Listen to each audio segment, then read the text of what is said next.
To smo povezali je 15 na bobini sa plusom, on ide na plus. Druga žica koja ide isto sa plusa, negde iz ovoga, ide na ovaj manji.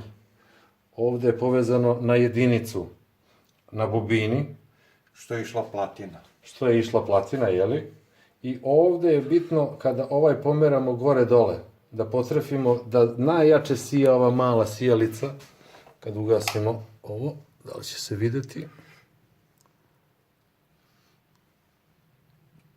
Sad je najjače. Znači tu treba štelovati gore-dole ovaj prsten kada je najjače, jer on... Čekaj samo da... Ajde, probat ćeš gore da ga pomeriš da ono manje sija, jel?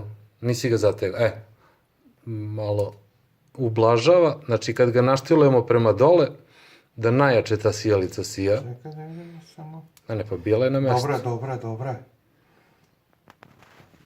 Evo ga. Evo ga sad radi. Zatvori vrat. Sija. Dobro, ništa nema. Sija dobro. I ovde u varnicu, znači, ajmo da vidimo. A to samo s ove strane, čekaj. Ovde probaj da vidi se. Čekaj, sad ću okrenuti. Pa videlo se, samo je mogla telefon da namesti i vidi se. Videla sam. Evo ga, ovako. Sad ćeš vidjeti.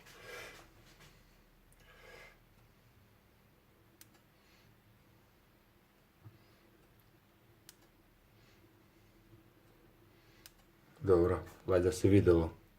Da.